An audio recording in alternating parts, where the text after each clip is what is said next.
Clear केलं, आपल्याला कन्फ्युजमध्ये ठेवलं नाही आवाज एकदम क्लिअर की तुमचं ध्येय काय आहे. तुमचं ध्येय आहे जे मनुष्य पीडित आहे, जे दुःखी आहे, जे दरिद्री आहे, असे लोक तुमचं टार्गेट आहे. असा म्हणतो बुद्ध धर्माचा केंद्रबिंदू जसं मनुष्य म्हणतात, कोणते माणसं की असे माणसं की जे पीडित आहे, दुःखी आहे आणि ते आपलं टार्गेट आहे. ते जर आता विचार करा की सगळ्या मध्यममार्गीय लोक आहेत किंवा जे थोडे श्रीमंत आहेत, थोडे त्यांनी हे जर टार्गेट ठेवलं, जर विचार केला की आपला टार्गेट काय आहे, या मनुष्य जीवनाची गरिबी, पीडा, समस्या आहे त्यांची पीडा ते आपण स्वीकृत करायचं. म्हणजे अशी परिस्थिती समाजामध्ये आहे हे आपण स्वीकार करायचं आणि टार्गेट पडायचं. बुद्धांनी काय म्हणतात सेक्युलर स्टेट मध्ये की दुःखाचे अस्तित्वाची स्वीकृती की तू म्हणजे एक्सेप्ट, रिकॉग्नाइज, तुम्ही ते रिकॉग्नाइज करा, स्वीकार करा की एक्झिस्टंट हा सफरिंग अस्तित्व आहे, सफरिंग हे तुम्ही रिकॉग्नाइज करा, स्वीकार करा. तशा अशा परिस्थिती आहे.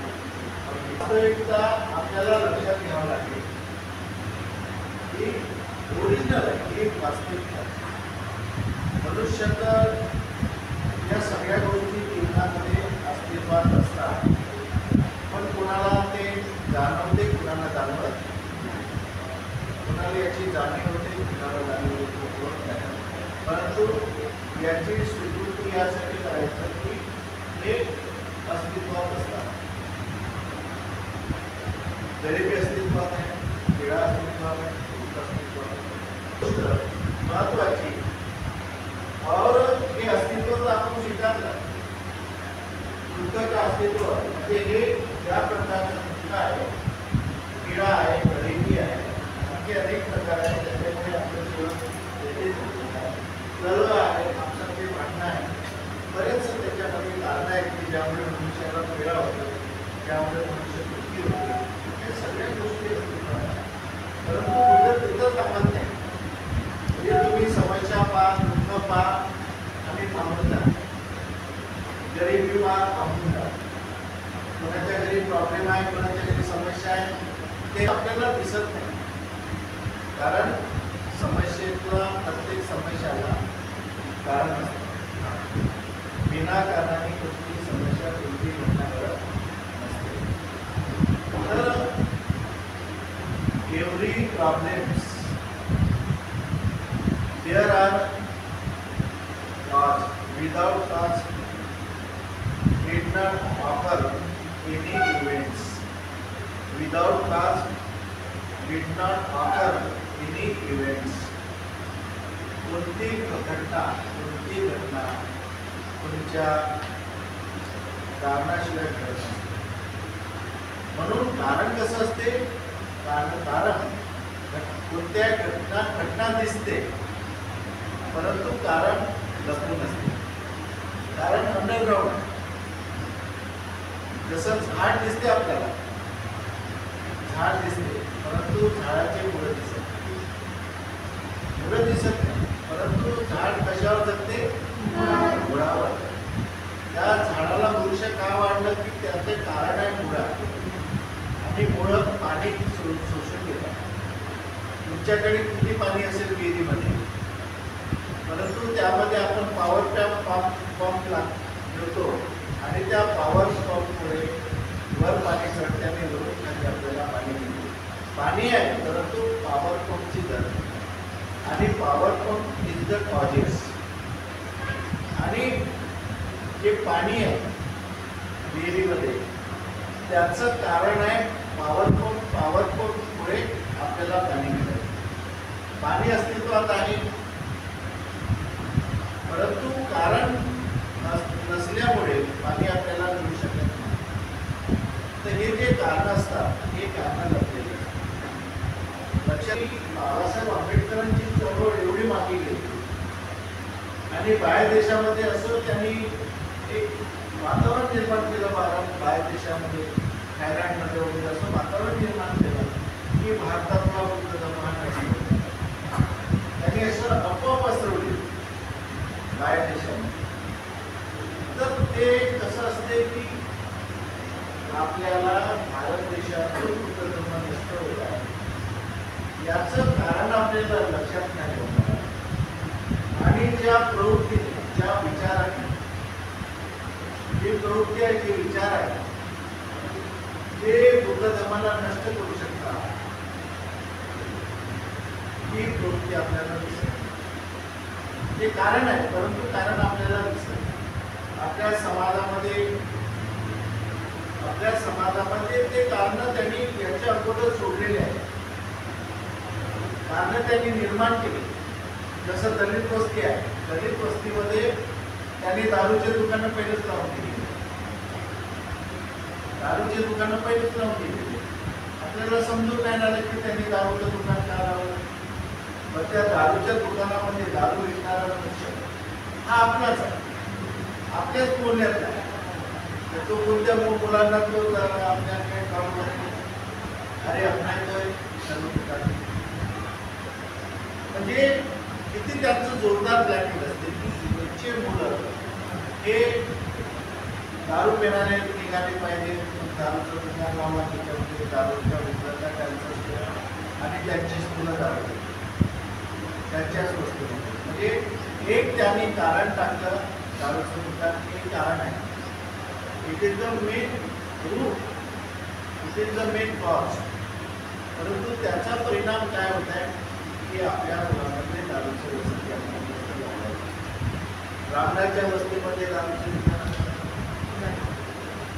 दारूच्या ठिकाणं जे बहुजन समाज म्हणतो त्या बहुजन समाजामध्ये जास्तीत जास्त दारूचे दुकान लावलेले आणि ते खुलेआम जाऊन तिथं दारू घेऊ शकतात. जे खूप श्रीमंत लोक आहेत, ज्यांच्याकडे पैसा आहे, ते साधारण लोक नसतात. त्यांची करोड रुपये, लाख रुपये कमाई महिन्यात. ते चुपचाप मोठ्या हॉटेलमध्ये जातात, फक्त आपल्या वस्तूमध्ये लावून देत नाही. त्याला काय ते स्वतः मोठ्या हॉटेलमध्ये जातील, पैसे कसं घेऊन येतात. मग आपल्या समाजामध्ये अशा प्रकारची कारणं निर्माण केल्या जातात आणि या कारणामुळे आपला समाज बिघडतो. तर ही कारणं, या समस्येची कारणं ही पुढे समस्या निर्माण होऊ शकते. तुम्हाला त्याचं चिंतन करावं लागेल, त्याची कारणं शोधावं लागेल. You must find out, you must research की there is problem, there is cause. If there is cause, there will be create problem. There is a cause, there will be create problem. जिथं कारण establish केलेलं आहे, जिथं कारण establish केलेलं आहे, तुम्ही निश्चित रहा कि कुछ दिन के बाद में वहाँ पे समस्या पैदा होने वाली है. अब कारण है, कारण तो चुपचाप बैठ नहीं सकते.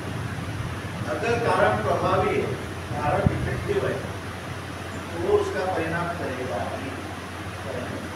अभी देखो मुर्गे के अंडे, तुम अंडे जो रख दिए और उसके ऊपर मुर्गी को बिठाया. अब तुम्हारी इच्छा हो न हो, तुम्हारी इच्छा नहीं भी होगी, लेकिन जब अंडे है और अंडे के टोकरी पे मुर्गी बैठी है, तो उसमें से उसके बच्चे पैदा होने वाले थे. तुम्हारी इच्छा हो ना हो, उससे कोई फर्क नहीं पड़ता, क्योंकि उस कारण को परिस्थिति अनुकूल है. उस कारण को परिस्थिति जो एटमॉस्फेयर है वो अनुकूल होने से अपने आप को तैयार करें. तो इसलिए ये जो दूरगामी विजन है उनका, दूरगामी विजन है, ये उन लोगों ने सीखा है. ऐसे हमारे समाज में ऐसे कारण डाल दिए और उस कारणों का हमें दूरगामी परिणाम मालूम है. कारण बन गया, लेकिन उसका आगे चल के क्या इफेक्ट होने वाला है, इस बारे में अभी हम कभी चिंतन किए नहीं, हम उस बारे में कभी सोचे नहीं. तो काटने की इसका परिणाम क्या होगा? कारण के द्वारा परिणाम निकलेगा, परिणाम निकलने वाला ही है। जब परिणाम निकलेगा तो हम चिल्लाएंगे, अरे ऐसा ऐसा हो गया, हमारे अम्बेडकरी मूवमेंट खत्म हो गया। कौन खत्म कर रहा है? उनसे कारण इस समाज में डाले हुए विषय चांगलं झालं असतं, परंतु ती खंत ठेवायची नाही की याच्यापेक्षा मी चांगलं झालं असतो, ही खंत भूतकाळामध्ये जगायचं नाही, भूतकाळामध्ये माणूस जगू नये। आता माझ्याकडे जी परिस्थिती आहे, आता मी ज्या पोझिशनमध्ये आहे, त्या पोझिशनमध्ये आता मी काय करू? आताचा वेळ, वर्तमान काळ हा वाया जाऊ देऊ नये। माणसाचा वर्तमान काळ वाया गेला की तुमचा भूतकाळ खराब होतो, भूतकाळ खराब होतो, त्यासोबत वर्तमान काळ खराब होतो आणि वर्तमान काळासोबत तुमचं भविष्य काळ खराब होतो। म्हणून आपल्या जीवनाचा सगळ्यात महत्त्वाचा काळ कोणता असेल? वर्तमान काळ, बरोबर आहे? या वर्तमान काळामध्येच तुम्हाला जगायचं आहे आणि चांगलं काय ना वाईट काय, कशा पद्धतीने जीवन जगायचं हे तुम्हाला ठरवायचं आहे। नाहीतर तुमच्या तरुणपणामध्ये एवढ्या बाधा येतात, एवढ्या समस्या निर्माण होतात। तर तरुणपणामध्ये जीवनामध्ये एवढे धोके असतात, एवढे भोवरे असतात की मनुष्य कोणत्या भोवऱ्यामध्ये सापडेल आणि कोणत्या याच्यामध्ये सापडेल आणि आपलं जीवन कसं उद्ध्वस्त करेल हे काही आपल्याला सांगता येत नाही। आणि म्हणून तुम्हाला अतिशय तुमच्या जीवनामध्ये ही संधी मिळाली की तुम्हाला वर्तमान काळामध्ये तुम्हाला सांगितलं जात आहे की भविष्य काळामध्ये कसे धोके निर्माण होतात आणि तुम्हाला या धोक्यापासून कसं मुक्त राहावं लागेल। आणि म्हणून बाबासाहेबांनी लिहिलेलं आहे की आधार आहे दुःखाचं अस्तित्व, धोके असतात, तुमच्या जीवनामध्ये समस्या निर्माण होऊ शकतात, तुमचे जीवन तुमची होऊ शकते, याचं तुम्ही पहिलं रिकॉग्नाइज करा, हे अस्तित्वाची स्वीकृती करा, याचा स्वीकार करा, हे होऊ शकते। क्लिअरिटी दिली आहे हृदय नामामध्ये, या सगळ्या गोष्टी मी सांगत आहे या हृदय नामामध्ये। तुम्ही निश्चितच इंग्रजीचा हृदय नामा घ्या, ते एक वाक्य असते, परंतु आपल्याला त्याचे अर्थ लावावा, चिंतन करून त्याच्या पुढचं बघावं लागतं।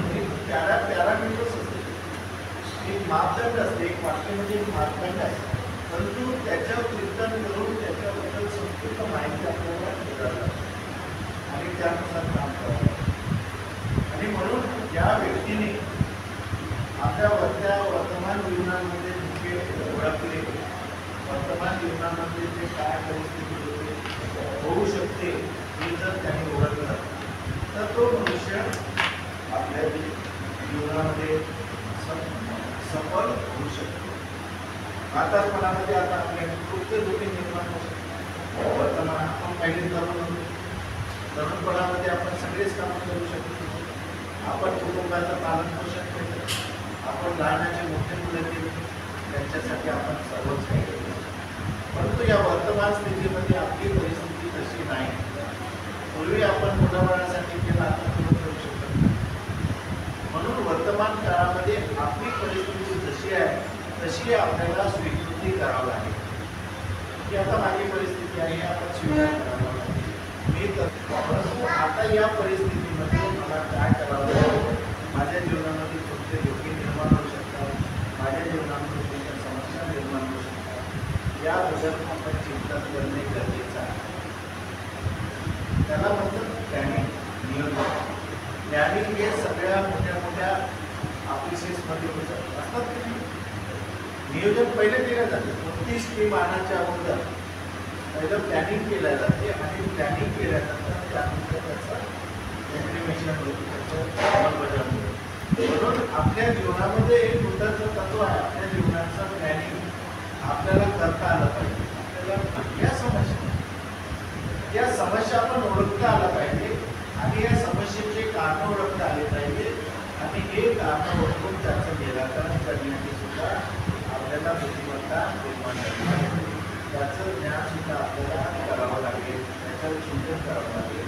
आणि म्हणून बुद्धाने एकदम याला पॅरामीटर्स, याला आधार तत्व म्हटलं।